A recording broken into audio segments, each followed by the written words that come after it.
and legacy of late anti-apartheid activist and photographer Dr. Peter Magubane will be celebrated in a memorial service to be held at the Regina Mundi Catholic Church in Soweto in Johannesburg today. Magubane died on New Year's Day at the age of 91. The late photographer is internationally recognized for his work depicting the struggle of the black majority under the apartheid regime. His work leaves South Africa with an extensive archive chronicling the country's struggle for freedom. The most prominent feature of his legacy includes documenting the lives of influential struggle heroes such as Nelson Mandela. Magubane will be laid to rest on Wednesday in a special provincial official funeral, Category 2. Well, for more on this, I'm joined by SABC News senior reporter Griselda Lewis, who's standing by for us in Soweto. Thanks very much, Griselda. It's just less than an hour away before that memorial service takes place. Well, absolutely, Nompo. It's scheduled to get underway at 2 o'clock this afternoon, and tributes will be paid here indeed, as you indicated, at the Regina Mundi Church, which of course has its own place of significance in South Africa's history. You would recall this was the very church where you had activists, anti-apartheid activists, taking refuge, and where, if you take a look at some of the history of this church, where the apartheid police would even storm this place looking for those who they believed at the time were starting trouble for the apartheid police at the time. And certainly the life and times of Dr. Peter Magubane will be celebrated here today. We're talking about someone who was banned as a result of his works. I would recall just referring to one of the aspects that I read about what he said, Nompo, in saying that, despite the difficulties that he himself faced as a lensman during a very difficult time, exposing the atrocities of the apartheid government at the time being meted out against black people in South Africa. He refused to leave the country. Instead, he said he would stay and fight with his camera like it was a gun. And it certainly was very difficult in the sense that as a lensman at the time, there was great personal cost, his house having been burned down, him having been banned. And in 1990, you would recall, at the release of former President Nelson Mandela, he then subsequently became the personal photographer of Madiba. But at great cost, together with the likes of many others, we're expecting some of his peers, of course, those who are still with us, to come and pay tribute here today. You'd also recall, not to take away anything, of course, from Dr. Peter Magubane, you'd remember the likes of Ntate Alf Khumalo, who are amongst the individuals. Those were the individuals who, at the time, had been described by veteran journalists such as I Mathatha Tsedu in an article which I read just a couple of hours ago, in which he described the likes of Dr. Peter Magubane as individuals who were freedom fighters with cameras. That's what I said in the previous crossing that I had with you. And you'd also recall he'd been shot about 17 times.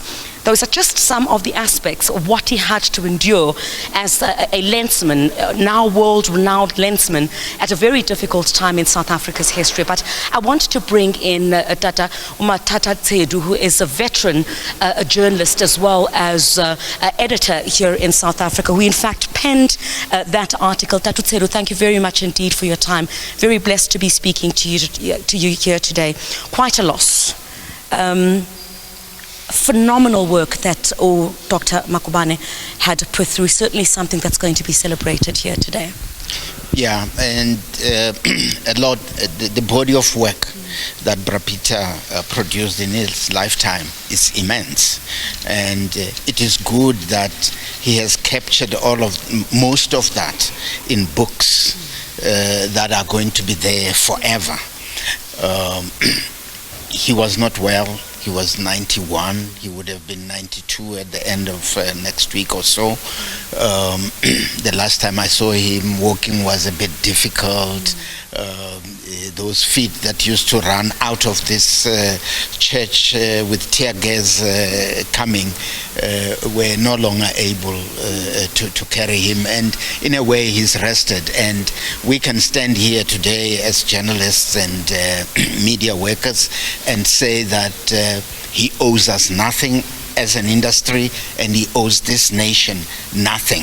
He gave his all for us, in order to make sure that what was happening here went international. When he was working for the Rand Daily Mail, the Rand Daily Mail had a link with the Guardian in London. Yeah, and so the pictures that Peter took for the Daily Mail were used in the Guardian, and from the Guardian the pictures went worldwide. And that is how part of his legacy is the pictures that he took became the symbols that mobilized the great anti-apartheid movement outside the country. Yeah. Having documented, some of the most significant moments in South Africa's history, a bit earlier on in our crossing, we alluded to the Soweto student uprisings, the Ravonia trial, the Sharpeville massacre. I mean, you penned an article where you spoke about the caliber of person that he was, where you said he was a freedom fighter with a camera. Just how powerful was that during that time? You did allude to it just very shortly, in that those pictures then became a symbol even for those outside of South Africa to see what was happening in the country at the time. How significant was it then? The background to all of that is to understand that for us as black journalists, we felt that we were black first and journalists second. So the struggle of black people was the underpinning motivation behind every work. So you understood that there were guerrillas in the bushes who were fighting with AK-47s, and that your AK-47 was either a pen and notebook or a camera, and in the case of Peter, it was his camera. And that is why I feel offended when people refer to him as an anti-apartheid activist, because Peter wasn't an anti-apartheid activist. He was a freedom fighter who was not just fighting to allow for the racist regime to allow people to pee in the same toilet or eat in the same restaurant. He wanted freedom for black people whose land has been taken away and who were being oppressed by people who thought they had God's given right to oppress us. Peter, in all his work, was trying to mobilize people to understand that we and us alone carry the burden of getting free. Is that caliber of, let me say, journalist, our colleagues, photographers, are journalists themselves. We are, I cannot do without the photographer. The photographer cannot do without the journalist. We work together. Is that caliber of journalist, photographer lost? Granted that this is a different time. No, it's not lost. But what is needed is for people to understand the work that they're doing, the importance of that work, and the challenge of today. What are the societal challenges that face people in this country today, and how can your work as a photographer enhance the ability of people to get their situation bettered? That's really it. And for Peter was professional.